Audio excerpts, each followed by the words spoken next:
My wife cheated with my boss, called me a broke loser, and now she's demanding the house in alimony. I'm fighting back in divorce. My name is Ryan, and I'm 26 years old. The past few months have turned my life upside down, and I'm still trying to make sense of everything that's happened. I've been married to my wife, Zoe, for 1 year, though we had been together for 4 years before tying the knot. The beginning of our relationship was a whirlwind, and despite a few rocky moments, I thought we were solid. After all, I loved her deeply, and for a long time, I thought she loved me back. But everything changed when I uncovered the painful truth: Zoe had been cheating on me with my boss. Now, not only does she want out of the marriage, but she's also demanding alimony, the house, and a significant financial payout. The woman I once thought was my partner, my equal, is now twisting the knife and trying to destroy me financially. I never expected any of this. Looking back, I realize there were signs I chose to ignore, but the truth is, I was too blinded by my feelings for her. I grew up in a comfortable household. My father is a successful ophthalmologist, and my mother runs a profitable online jewelry business. Money was never a concern for me, but I understood the value of hard work and the importance of earning your own way. Zoe came from a completely different world. She grew up in a struggling family, one that lived paycheck to paycheck. Her parents were financially irresponsible and constantly borrowing money they never paid back. She'd been forced to grow up quickly and learn how to fend for herself. When we first met in college, I was drawn to her strength, her resilience, and of course, her beauty. I couldn't resist her charm. It didn't take long before I fell for her completely. Her relationship with her family was strained, and I later understood why. They didn't support her decisions, especially when she chose to pursue a college degree rather than dropping out to help them financially. She had always been independent, working multiple part-time jobs to pay her tuition and take care of herself. I admired her drive, and when she confided in me about her struggles, I promised I would help her. Over the years, I stuck to that promise. I helped her pay off her student loans, and though I was financially comfortable enough to support both of us, I didn't mind. It felt good to be able to help the woman I loved, and I never questioned her spending habits. I trusted her, believing she was making responsible choices. Everything seemed fine. We built a life together, and I thought we were happy. But things started to change after we got engaged. Zoe became more distant. She started spending more time on her phone, coming home late, and not showing the same enthusiasm for life that she once had. I tried to be understanding, thinking she was just going through a phase or dealing with the pressures of planning a wedding. But her behavior only grew more concerning. She seemed obsessed with her appearance, spending more time and money on looking good than I had ever seen before. And then there were the expensive gifts. Zoe had always been a bit of a shopaholic, but the gifts she started receiving seemed to come from someone with deeper pockets than I could provide. I didn't want to jump to conclusions, so I let it slide. I convinced myself she was just enjoying her success, having recently graduated, and taking a little time to figure out what she wanted next. But after we got married, things only worsened. Despite all her promises of finding a job, Zoe still hadn't secured stable employment, and I was beginning to feel the weight of her financial reliance on me. Yet, I continued to support her, thinking it was just a matter of time before things fell into place. Then, one day, my entire world came crashing down. I came home early from work one afternoon, thinking I'd surprise Zoe. She wasn't expecting me, and I found myself sitting alone in the living room when I noticed something strange. Zoe's laptop was sitting open on the couch, charging. Normally, I wouldn't snoop, but for some reason, I felt a strange unease. I glanced at the screen and saw an Instagram message notification labeled Unknown Lover. I didn't know what came over me, but something told me to open it. What I found sent shockwaves through my entire body. The conversation between Zoe and this mystery person wasn't just flirtatious, it was deeply intimate. As I read through the messages, I saw how deeply they were involved. My stomach churned as I realized they had been having an affair for months, and it had started before our wedding. I scrolled through the messages, each one more painful than the last. Zoe had been pouring out her heart to my boss, someone I trusted. She had confessed her love for him, telling him that she was willing to give up everything for him, me included.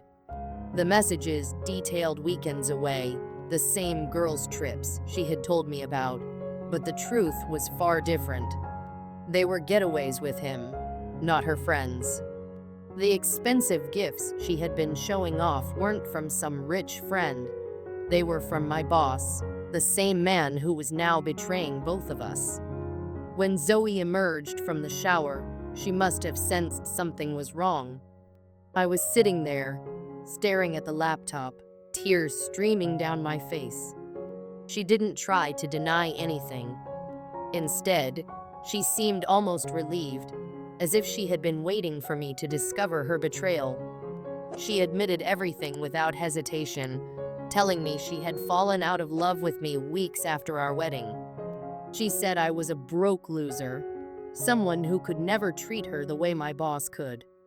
Her words stung like 1,000 needles. She had been leading a double life, telling me that she was unhappy because of my career, when in reality, she had been pursuing an affair with a married man.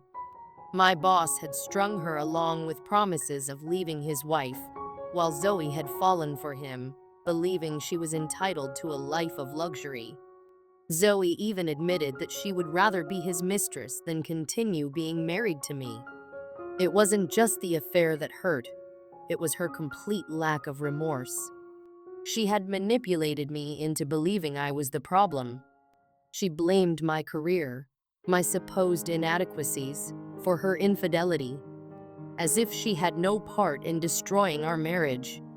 And then, just when I thought it couldn't get worse, Zoe demanded the house and alimony. She called me a broke loser again, claiming I couldn't provide for her the way my boss could. She said she wanted her share of everything, and that I should foot the bill for her suffering. I was left reeling. Here I was, dealing with the worst betrayal of my life, and now she was trying to take everything from me.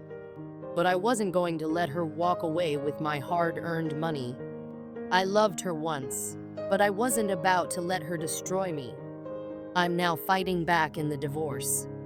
I'm working with my lawyer to protect my assets, my future, and my dignity. Zoe may have thought she could walk all over me, but she doesn't realize the fight she's up against. I've been hurt, betrayed, and humiliated, but I'm not going to let her take everything from me. She can keep the affair, the lies, and the betrayal, but I'll be damned if I let her take my house. This has been the most painful chapter of my life, but I'm determined to come out of it stronger. No one can take away my self-respect, and I'm ready to rebuild my life. The pain was like a crushing weight on my chest, suffocating me with every breath I took. The woman I had loved, trusted, and built my life with had shattered everything in a single moment. I couldn't even bring myself to argue. Instead of begging her to stay, I simply nodded, the silence between us louder than any words could ever be. It was over. There was no saving a relationship that had been built on lies, deceit, and betrayal. She knew it too. She didn't even seem to hesitate as she gathered her things. Clothes, jewelry, books, everything she had accumulated during our years together went into bags and boxes. Even the expensive gifts I had given her over the years, ones I had carefully selected, ended up in those same boxes. But there was one thing I wasn't willing to let her take. One item that would serve as my proof when the time came to end this. The laptop. That laptop was the key to everything. The conversations, the photos, the lies, everything was on there. I wasn't going to let her walk away with it, no matter how much she tried to convince me otherwise. When she left, I could almost feel the finality in the air, like a door slamming shut for the last time. I didn't watch her go. I couldn't. I just stood there, numb, staring at the empty space she had left behind. It felt like my whole world had come crumbling down, but I knew deep down that it was for the best. This was the closure I needed, even if I couldn't fully understand it yet. The next day, I woke up with a heavy heart but a clear head. I had a lot of decisions to make, and I couldn't waste time wallowing in self-pity. I had always been a man who took responsibility for his actions, no matter the consequences, and now was no different. I went into the office early, before anyone else arrived. There was no point in pretending things would go back to normal, and I had no interest in sticking around to let my so-called colleagues judge me. They didn't know the half of what I had been going through, and they weren't about to. But there was one person at that office who I couldn't ignore. One person who had betrayed me just as badly as Zoe had. My boss. For years, I had gone above and beyond for him, helping him with projects, working late nights, and never once questioning his decisions. I had thought I was doing my job, showing loyalty. But now I saw it for what it truly was. He had been the one pulling the strings behind the scenes, the one who had used me to his advantage while betraying me in the worst possible way. I had known about the failed drug test. I had heard the whispers, seen the worried looks exchanged in the break room. What I hadn't known until recently, though, was that he had bribed the medical team to falsify the test results. That was when everything clicked into place. My boss had thought he could get away with anything, but now he was going to find out just how far I was willing to go to expose the truth. I didn't waste any time. I knew where the paperwork was stored, locked away in his office in a file cabinet I had seen him access on several occasions. I had never thought much of it before, but now it seemed like my only option. I slipped into his office, not even pausing to feel guilty. There was no room for guilt in this situation.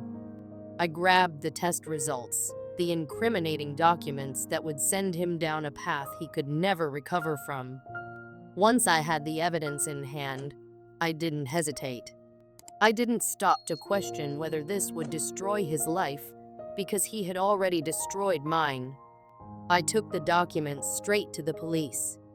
As soon as they had everything in their hands, the wheels were set in motion. My boss was arrested almost immediately, and the medical team that had helped him falsify his drug test results was also under investigation. I could finally breathe again, but I wasn't done yet. This was only the beginning. I made the decision to resign from my job. There was no point in staying in a place that had become tainted by lies and corruption. I cut ties with everyone there, my so-called colleagues, the people who had known about what was going on but stayed silent. It was over for me, and I was ready to move on. Zoe, of course, wasn't thrilled with the way things had unfolded. She started calling me constantly, demanding to know why I had exposed her affair and my boss's criminal activities. Her voice was filled with venom, trying to manipulate me into feeling guilty. She accused me of acting out of revenge, of making everything worse. But I was done with her manipulations. She was the one who had betrayed me, not the other way around. She had broken our vows, shattered our relationship, and now she wanted to turn the tables on me? It wasn't going to happen. The divorce was inevitable. Zoe filed for it first, and as soon as I received the papers, I knew this would not be an easy battle. She had the audacity to ask for the house, the one thing I had worked so hard to provide for us, and to demand substantial alimony. She thought she could walk away with everything after everything she had done? Not on my watch. I had already collected all the evidence I needed to ensure I would walk away with what was rightfully mine. Our negotiations with the mediator were nothing short of a nightmare. Zoe played the victim at every turn, acting as if she hadn't been the one to betray me. She pretended that I was the one who had wronged her, trying to twist the situation to her benefit. It was infuriating, but I knew better than to let her get under my skin. I had already suffered enough. This was my time to stand up for myself and make sure she didn't get away with anything. I turned to my family for support, and they were there for me in ways I hadn't expected. They promised to help me, both financially and emotionally, as I navigated through this mess. They didn't judge me for what had happened. They understood. They knew that I had done the right thing, even if it had been painful. I knew it was time to start over. I began looking for a new job, but I knew it wouldn't be easy. My involvement in my boss's legal issues made things complicated, and the job market was tough. But I wasn't ready to give up. I had options, and I was determined to make it on my own, no matter how long it took. This whole experience has been the hardest of my life. It's been a test of my resilience, my strength, and my ability to keep going when everything around me feels like it's falling apart. But I've learned one thing throughout all of this. I'm not going to let Zoe, my boss, or anyone else destroy me. I'm taking control of my life, my future, and I'm going to get the justice I deserve. The road ahead won't be easy, but I know I'm ready for whatever comes next. I've survived the worst, and now I'm stronger than ever.